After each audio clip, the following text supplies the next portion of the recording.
Esse é um filme do Nicolas Cage. O que nem sempre é algo bom. Meu nome é Stephen Moss e por 35 anos fui chefe de investigação de acidentes na Agência de Investigação de Acidentes Aéreos na cidade de Farnborough. Hoje eu vou assistir a várias cenas de filmes e classificá-las com base em seu realismo.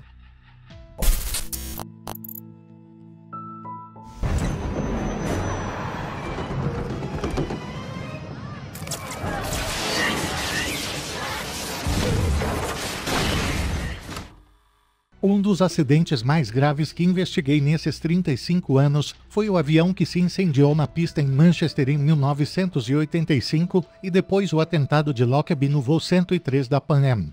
Eu nunca ouvi falar de falhas elétricas que causassem algo parecido com isso. Normalmente, quando falhas elétricas acontecem, elas resultam no surgimento de uma fumaça gradual. Essas falhas não costumam resultar em explosões e fogo como vemos nessa cena. Nunca vi nada parecido com isso. Até porque os circuitos elétricos são muito seguros, pois têm disjuntores e fusíveis, como os que geralmente temos no carro e em casa.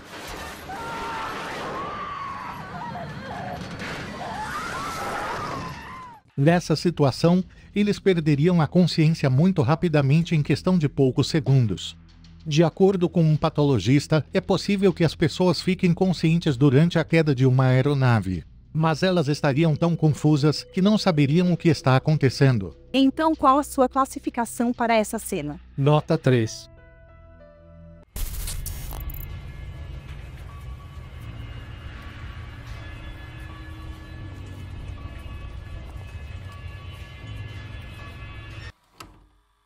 Primeiramente, os destroços das aeronaves parecem muito realistas. A fiação, os pedaços de tela todos pendurados e todo tipo de coisa que restaria de um acidente, como carpete e assentos. O que vemos é que o Brad Pitt e o zumbi estão em partes diferentes da aeronave. Dependendo da natureza do impacto, você pode ter uma chance maior de sobreviver. Vai depender da área, pois às vezes é a traseira e às vezes é o centro mais próximo da asa, porque em qualquer aeronave essa é a parte estrutural mais resistente. O problema é que se houver incêndio, você estará sentado sobre os tanques de combustível. Eu também não diria que é necessariamente um grande benefício em sentar no assento do corredor, a não ser que em uma aeronave intacta aconteça um incêndio, então nesse caso é melhor estar em um assento no corredor do que estar em um assento da janela.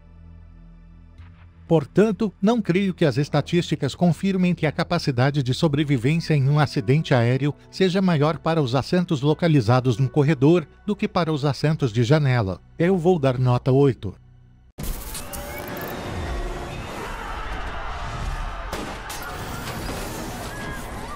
Eu até anotei que não faz sentido. Acho que isso simplesmente faria um buraco na janela. Nada mais do que um buraco. O que aparece na cena é que a janela se desintegra completamente e até leva um pouco da estrutura da aeronave. Mas posso afirmar que isso não aconteceria. A linha das janelas do avião é a parte mais reforçada e resistente da fuselagem de uma aeronave, justamente para que esse tipo de coisa não aconteça com essa facilidade toda. Os furos causados pela munição são claramente um ponto fraco na janela atingida e é por isso que eles reforçam essa área em questão.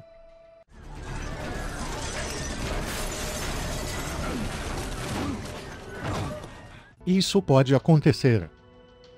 É por isso que, se você prestar atenção, você vai ver os comissários de bordo moverem o carrinho e toda vez que eles pararem, a primeira coisa que vão fazer é colocar o pé no freio para que ele não saia deslizando. Eu daria a nota 4.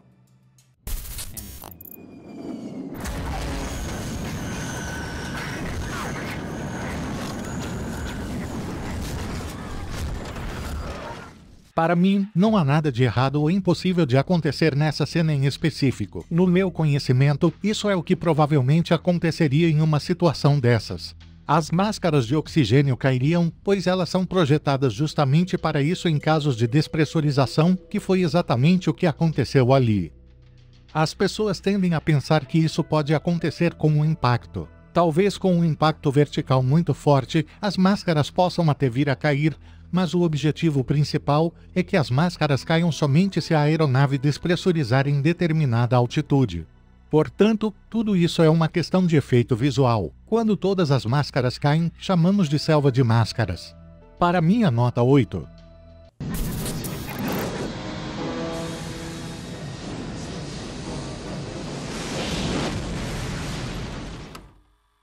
Olha, na minha humilde visão, tem várias coisas erradas com essa cena. Parece que o Bruce Willis alcança o interior da estrutura da aeronave e puxa o tubo para fora, de forma que ele começa simplesmente a jorrar combustível. Eu não creio que isso seria possível. Outro equívoco entre os cineastas é que eles retratam o combustível de avião como sendo uma coisa incrivelmente inflamável. É justamente o contrário, pois ele é bem menos inflamável que a gasolina comum. Acho que isso nunca ia acontecer, pois para começar, a chama nunca sairia do isqueiro e seguiria uma trilha até a aeronave, especialmente em baixas temperaturas. Essas coisas só acontecem nos filmes do Bruce Willis. É tipo naquele filme Armageddon, onde ele está em uma nave espacial e vemos muitas pedras no espaço. Ele passa por elas como se elas fossem as coisas mais delicadas do mundo e uma nave pudesse destruí-las facilmente. Se tivesse que classificar essa cena de 1 a 10, quanto você daria? 2.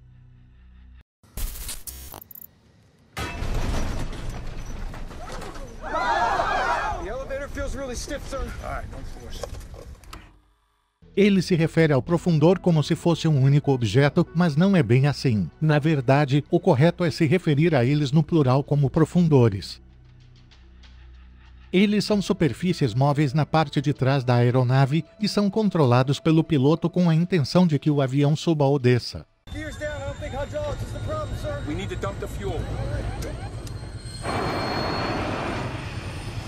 Em caso de emergência, geralmente se descarta o combustível. Mas não nesse caso. Essa é a última coisa que ele deveria fazer. Sempre se tenta manter a aeronave sob controle e despejar o combustível não ajuda. Uma aeronave de longo curso só descarta combustível quando há tempo para se preparar para um pouso de emergência. Em uma emergência onde existe dificuldade em controlar o avião, o despejo de combustível nem passaria na cabeça deles.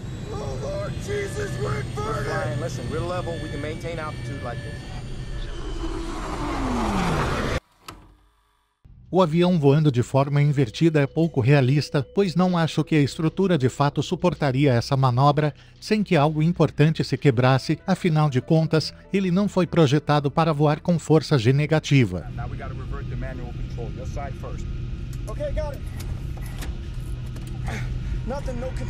Esse cenário é um tanto raro na minha opinião, porque primeiro ele fala sobre falha no sistema hidráulico e logo depois ele fala sobre ir para o modo manual. Então ele puxa e gira esse cabo, e isso é o que lhe dá o controle manual. A maioria das aeronaves modernas ou grandes não podem ser pilotadas de forma manual, pois elas são muito pesadas.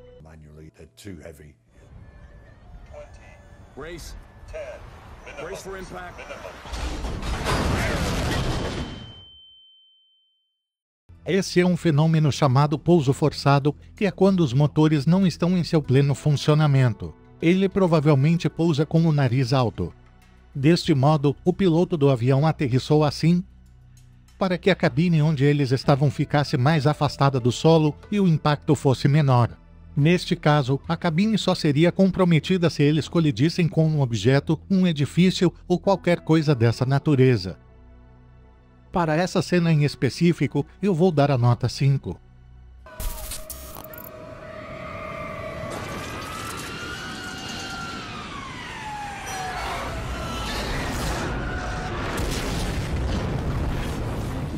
Das cenas que vi até agora, acho que essa é a mais realista de todas. A computação gráfica está bem feita e é isso que iria acontecer mesmo. O que acontece a seguir nessa mesma cena é que eu acho que não é tão realista.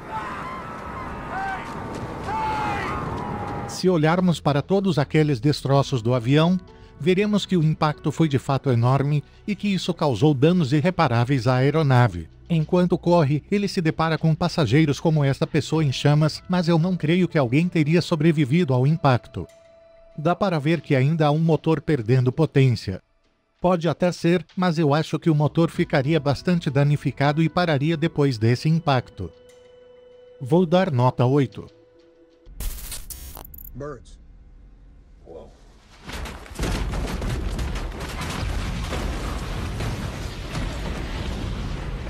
Quando o desenho de um novo motor é certificado, réplicas de pássaros são lançadas nele a uma velocidade e peso específicos para se certificarem de que o motor não vai quebrar. É claro que vai haver danos de forma geral, mas o que eles querem garantir é que o motor simplesmente não pare. Ignition start. A cena nos passa a impressão de que os motores falharam completamente. Eu acho que não, pois creio que eles só não tinham potência suficiente para permanecerem no ar. Acho que foi exatamente isso que aconteceu nesse caso, até porque ficou tudo muito quieto e silencioso. O que eu quero dizer é que a cena é de fato muito realista, afinal de contas, essa provavelmente é a série de eventos mais documentada dos últimos anos. Porém, tem algo que eu não gostei nesse filme. Não foi o lado técnico, e sim a antipatia totalmente inventada pelo Conselho Nacional de Segurança nos Transportes e também pelo próprio Sully. Eles acusam e pressionam o personagem Sully, dando a entender que ele não fez a coisa certa. Essa parte é pura invenção, e se não me engano, o próprio Sullenberger disse que isso não era o que de fato tinha acontecido e que o conselho o havia apoiado na época. O Tom Hanks estrelou o filme Náufrago, onde há um acidente aéreo e, se não me engano, ele foi o único sobrevivente. As turbinas funcionando foram pouco realistas e em determinado momento parece que ele vai ser sugado, já que o motor insiste em funcionar mesmo na água. Essa cena merece a nota 9. Okay, set course for 090. Prepare to descend. Talvez até haja provas documentais que mostrem que Howard Hughes voou com camisa social e sem cinto de segurança, no que parece ser um assento de carro com encosto de cabeça.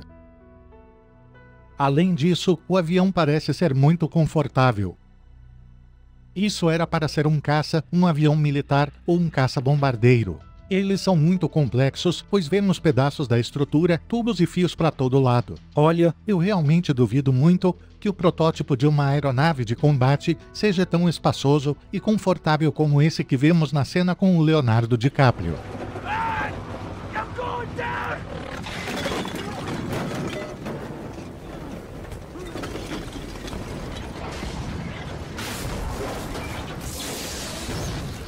Se olharmos para a parte que começa a asa, vemos que ali no começo existe uma parte mais abaulada. No entanto, nas outras tomadas essa mesma parte aparece praticamente intacta. Além disso, eu não estou muito convencido dessa aterrissagem no telhado com o trem de pouso perfeito. E qual seria a sua nota para o realismo dessa cena? 6.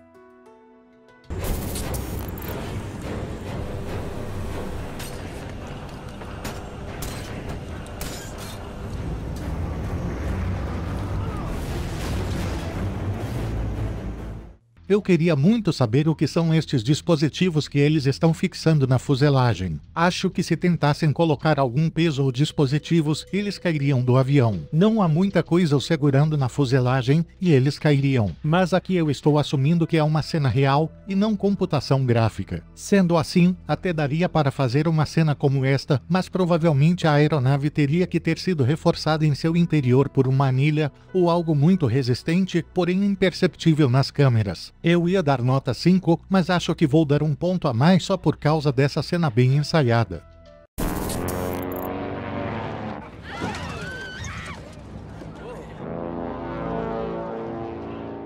O som dos motores não é nada realista. Eles simplesmente gravaram o som de uma daquelas aeronaves com motor de pistão que fazem esse tipo de ruído de bombardeiro e colocaram na cena. Esta aeronave é uma turbohélice e ela não faz muito ruído justamente por causa das hélices. Então todas acabam fazendo o mesmo ruído e isso não é o que ouvimos aqui. Esse acidente ficou bastante famoso na época porque as pessoas sobreviveram por aproximadamente 72 dias nessas condições de frio congelante. O mais macabro é que eles tiveram que recorrer ao canibalismo para sobreviver durante todo aquele tempo, mas aparentemente só foram utilizados os que já haviam morrido no acidente.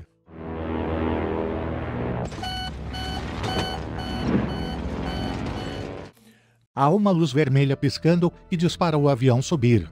Eu tenho quase certeza de que essa funcionalidade ainda não tinha sido instalada nesta aeronave no ano de 1972. É um sistema chamado Sistema de Alerta de Proximidade do Solo e foi criado apenas em 1974.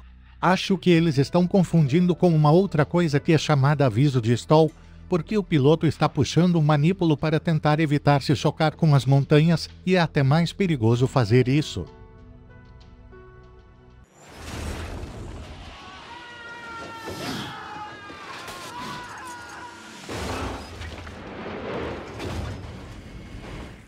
O que eu tenho para dizer sobre isso é que essa cena é muito longa. Se eu cronometrasse desde o primeiro impacto até quando o avião cai, veria que a cena dura muito tempo e esse geralmente é um equívoco recorrente dos filmes. Eu acho que eles querem alongar um pouco mais a ação, quando na verdade a gente sabe que na vida real tudo teria acabado muito mais depressa. Além disso, o corpo do avião fica intacto mesmo depois dele aterrissar sobre a neve. Ele nem sequer é deformado e na realidade teria sido algo de grande impacto. Para mim, essa cena é uma cena nota 6.